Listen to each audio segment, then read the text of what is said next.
वेद्यो वैद्य सदा योगी वीरः माधवो मधु अतींद्रियो महामायो महोत्सावो महाबला. विष्णू सहस्रनाम श्लोक क्रमांक 31 आणि नाम आहे 163 वेद्य. कल्याणाची इच्छा असणाऱ्याकडून जाणण्यास योग्य, अकलनास पात्र आहे, लायक आहे. वेद्यम पवित्र ओंकार रुक्साम यजुरेवच. गीता 9:17. वेदात सांगितलेला जो विधी आहे त्याला योग्य रीतीने जाणून घेणे म्हणजेच वेद्य आहे. तात्पर्य कामनापूर्तीसाठी अथवा कामना निवृत्तीसाठी वैदिक आणि शास्त्रीय जे काही क्रतू यज्ञ इत्यादींचे अनुष्ठान केले जाते ते विधिविधानासहित सांगोपांग झाले पाहिजे. म्हणून विधिविधानाला जाणण्यायोग्य सर्व गोष्टी वेद्य म्हटल्या जातात. ते वेद्य माझे स्वरूप आहे. वेदस्य सर्वरहमेव वेद्यो वेदांत कृत्व्यरंदविधेय चाहम. गीता 15:15. वेदांचे वास्तविक तात्पर्य माझी प्राप्ती करण्यातच आहे, सांसारिक भोगांची प्राप्ती करविण्यात नव्हे. जाणून घेण्यालायक केवळ एक परमात्माच आहे. ज्यांना जाणून घेतल्यानंतर मग काही जाणून घेणे शिल्लकच उरत नाही. परमात्म्याला जाणून घेतल्याशिवाय संसाराला कितीही जाणून घेतले तरी जाणणे कधीही पूर्ण होत नाही. ते नेहमीसाठी अपूर्णच राहते. अर्जुनाने भगवंताला जाणून घेण्याची विशेष जिज्ञासा होती हे पाहिल्यामुळे भगवन म्हणाले, संपूर्ण वेद आणि शास्त्र यांच्याद्वारे जाणून घेण्याला योग्य असणारा मी स्वतः तुझ्या समोर बसलेला आहे. वेद भगवंतापासून प्रकट झाले आहेत. सांगोपांग वेद शिकूनही जो वेदाने जाणण्यास योग्य परमात्म्याला जाणत नाही तो मूढ केवळ वेदांचे ओझे वाहणारा आहे. असे श्री विष्णू वेद्य आहेत.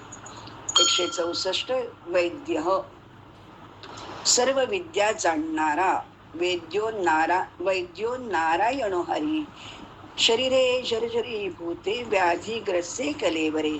औषधम जान्हवी तोयम वैद्यो नारायणो हरी.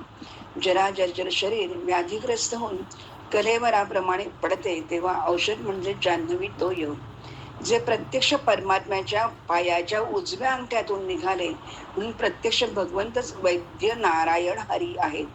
पूर्वी वैद्यांना राजवैद्य, वैद्यराज, वैद्यनाथ म्हणत. आयुर्वेदाला 5वा वेद म्हणतात. नारायण म्हणजे साक्षात धन्वंतरी होय. जो अंतर्बाह्य धन्वंतरी नारायण आहे त्याला व्याधिग्रस्ताला बरे करणे काय कठीण आहे. आपल्या भारतभूमीत अनेक वनौषधी आहेत. दुर्धर व्याधींवर रामबाण औषध आहेत. ऋषीमुनींच्या तपश्चर्येतून धन्वंतरींच्या कृपेने खूप संशोधन झाले आहे. लक्ष्मण बेशुद्ध पडला असता वैद्याच्या सांगण्यावरून हनुमान संजीवन जडीबुटी आणतो व लक्ष्मण शुद्धीवर येतो. असे अनेक दाखले पुराणात सापडतात. आजही अनेक हॉस्पिटल्समध्ये डॉक्टर्स ऑपरेशन करीत आहेत. मागे धन्वंतरी आशीर्वादाचं अमृत कुंभ घेऊन उभा आहे आणि वी ट्रीट ही क्युअर्स असे पोस्टर पाहावयास मिळते. असे श्री विष्णूस वैद्यो नारायण हरी आहेत. 165 सदा योगी. प्रत्यक्ष दिसणारा असणारा, सदा योगाभ्यास करणारा, सदैव योग मुद्रेत असणारा.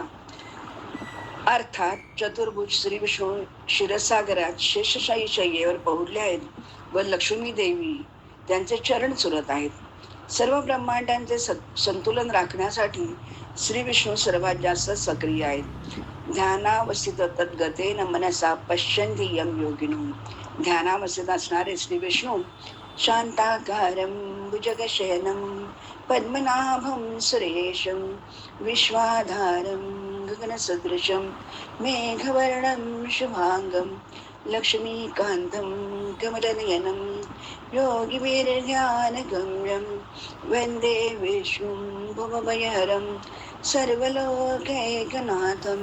अर्जुनाच्या निमित्ताने गीतेतून सर्वांना संपूर्ण योग दर्शन घडवणारे श्री विष्णू सदा योगी आहेत.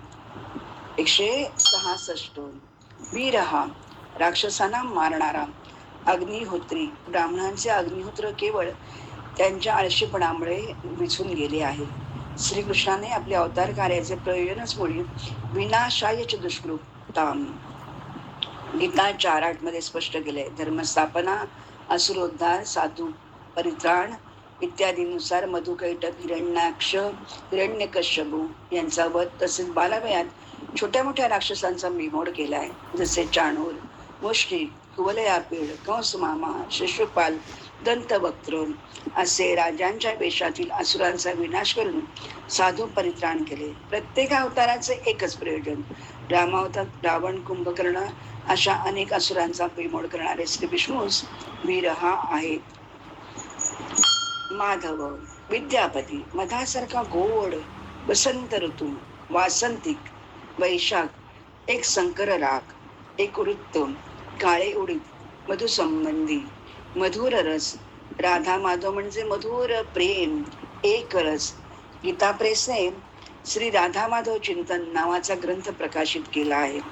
माधव, मोहन, मुरली, मधुरता यातून प्रेम माधुरी स्रवते. माधव म्हणजे माधिक धव, माच ब्रह्मस्वरूपा या मूल प्रकृती राधा वसुंधरा गंगा तासाम स्वामी च माधवा. ब्रह्मवैवर्त पुराण कृष्ण 111, 46, 47. जी ब्रह्मस्वरूपा मा, मूळ प्रकृती ईश्वरी, नारायणी, सनातनी, विष्णुमाया, महालक्ष्मी स्वरूपा, वेदमाता सरस्वती, राधा, वसुंधरा आणि गंगा या नावाने प्रसिद्ध आहेत. त्यांचे स्वामी धव म्हणजेच माधव. मौनात ध्यानाच योगाच विधी भारत माधव. महाभारत उद्योग पर्व 70:4. संजय धृतराष्ट्राला म्हणतो, भारत मौन, ध्यान व योग म्हटल्यावर जो बोध अथवा साक्षात्कार होतो त्याला माधव असे म्हणतात. 168. मधु, मधाप्रमाणे प्रसन्नता उत्पन्न करणारा. श्रीकृष्ण, श्री विष्णूंच्या नुसत्या स्मरणाने आनंद द्विगुणित होतो. सर्व देवांच्या हातात आयुधे आहेत, फक्त आणि फक्त श्रीकृष्ण हातात मधुर मधुर बासरी आहे. त्याचे रूप, गुण, सौंदर्य, चालणे, बोलणे, हसणे, दिसणे, खेळणे, झोपणे सर्व मधुर आहे. तो मधुवनात राहतो. तो जिथे असेल ते वातावरण मधुर होऊन जाते. अधरम मधुरम वदनम मधुरम नयनम मधुरम हसितम मधुरम हृदयम मधुरम गमनम मधुरम मधुराधिपते रखिलं मधुरम वचनं मधुरं चरितं मधुरं वसनं मधुरं वलितं मधुरं चलितं मधुरं भ्रमितं मधुरं मधुराधिपते रखिलं मधुरं वेणुर्मधुरो रेणुर्मधुरः पाणिर्मधुरः पादौ मधुरो नृत्यं मधुरं सख्यं मधुरं मधुराधिपते रखिलं मधुरं गोपा मधुरा गावो मधुरा यष्टिर्मधुरा सृष्टिर्मधुरा दलितं मधुरं फलितं मधुरं मधुराधिपते रखिलं मधुरं. असे मधुराष्टक म्हणजे त्या मधुर मधूच्या भावावस्थेत दंग होणे. 169. अतींद्रिय, इंद्रियातीत, इंद्रिय गोचर, पंच ज्ञानेंद्रिय, पंच प्राण, पंच कर्मेंद्रिय, पंच महाभूते, मन, बुद्धी, चित्त, अहंकार असा 24 तत्वांचा संघात आहे. आणि 25वा आत्मा. मनावर रामदास स्वामींनी 205 श्लोक लिहिले. मन हा विचारांचा कारखाना आहे. ते अखंड कार्यरत असते. त्याला योग निद्रा ध्यानाने वळण लावल्यास त्याची मानसिक शक्ती प्रचंड वाढते. मनाला 6वे इंद्रिय मानतात. मन निर्विकल्प झाल्यावर ते परमात्म्याशी तादात्म्य पावते. त्यामुळेच भौतिक जगापासून निर्लिप्त होऊन ते विश्व मनाशी जोडले जाते. सूक्ष्मातिसूक्ष्म जीवचिंतांपासून चिंतांपासून ते इंद्र, ब्रह्म, रुद्र इत्यादी श्रेष्ठ देवतांचे मनोगत त्याला कळू लागते. ब्रह्मांडात घडणाऱ्या घडामोडी तो आधीच पाहतो. त्याला आपण सामान्य माणूस चमत्कार म्हणतो. ही अतिंद्रिय शक्ती ध्यान, योग निद्रा, गुरुकृपा, मनाची एकाग्रता, पूर्व सुकृत यामुळे प्राप्त होते. माऊलींनी त्याला विश्व चैतन्य, विश्वात्मक देव, विश्वेश्वर म्हटले. न तु माम शक्यसे द्रष्टु मनेनैव स्वचक्षुषा दिव्यम ददामि ते चक्षु पश्चिमे योगमेश्वरम. गीता 11:8. श्रीकृष्ण अर्जुनाला गीतेचे हृदय म्हणजे विश्वरूप दर्शन 11व्या अध्यायात म्हणतात, मी तुला अतिंद्रिय अलौकिक रूप पाहण्याचे सामर्थ्य असणारे दिव्य चक्षु देत आहे. अर्थात तुझ्या या चर्मचक्षुमध्ये दिव्य शक्ती संक्रमण करत आहे. त्यामुळे तू माझ्या ईश्वरासंबंधी अलौकिक प्रभावाला पाहू शकतील. हीच अतिंद्रिय शक्ती व्यास महर्षींनी आपला शिष्य संजयला दिल्याने तो महाभारती युद्धकथा बसल्या जागी धृतराष्ट्राला सांगू शकला. असे अतिंद्रिय मनच आहे. महामाय हा 170 मायावींच्या वर आपल्या मायेचे वर्चस्व ठेवणारा विष्णू शिव निजशक्तींचा पगडा. महामाय शक्तीपीठ भारतातले जम्मू येथे अमरनाथ पर्वतावर आहे. अमरनाथ गुंफेत हिमनिर्मित शिवलिंग व जवळच हिमनिर्मित शक्तीपीठ तयार होते. यालाच पार्वती पीठ म्हणतात. येथे महामायेची पूजा होते. माता पार्वतीने आपल्या पित्याच्या यज्ञात योगाग्नीने आपला देह दहन केला हे पाहून शिवाने ब्रह्मांडावर मातेचा मृतदेह खांद्यावर घेऊन भ्रमण करीत असता पार्वतीच्या देह अवयव अलंकाराचे 51 तुकडे पडले. त्या जागी श्री विष्णूंनी आपल्या सुदर्शन चक्राने त्याची शक्तीपीठ म्हणून स्थापना केली. मूळ परमात्मा निर्गुण निराकार अव्यक्त आहे. त्याची ल्हादिनी अचिंत्य अभिन्न प्रकृती म्हणजेच मूळ माया ही प्रसवते म्हणजे सृष्टी निर्मिती करते. म्हणून हिला जगदंबा जगज्जननी महामाया म्हणतात. हीच दुर्गा, राधा, लक्ष्मी, गायत्री, सावित्री या 5 भागात प्रकटते. या मायेत माणूस गुंतून पडतो. त्यामुळे परमात्म्याचा विसर पडतो. कबीर म्हणतात, ही माया बडी ठगिनी है. अनेक बलाढ्य राक्षस, ऋषी, मुनी, तपस्वी, देवदेवता या मायेत फसतात. पण भगवंत म्हणतात, ही माया स्वतंत्र नाही. तिच्यावर माझाच अंकुश सत्ता चालते. मत्त परत रमनान्यात किंचित असती धनंजय मयी सर्वमिदं प्रोतम सूत्रे मणिगणा इव. गीता 7:7. गीता 7:7. संसारात भगवंताशिवाय काही नाही. म्हणून श्री विष्णू महामाय हा आहे. 171 महोत्साह. महाअधिक उत्साह, प्रचंड ऊर्जा, प्रचंड उत्साही. मर्कटेश महोत्साह सर्व शोक विनाशन. शत्रून् संहार माम रक्षा. श्रियम दापय मे प्रभो. ओम हनुमते नमः. हा वैदिक मंत्र आहे. या मंत्र जपाने घरात सुख समृद्धी शांती मिळते. शत्रू, रोग, दारिद्र्य, बंधन या सर्वांपासून शक्ती मिळते. हा एक अद्भुत मंत्र आहे. संकटकाळी हा जप केल्याने मानसिक शांती लाभते व दुःख निवारण होते.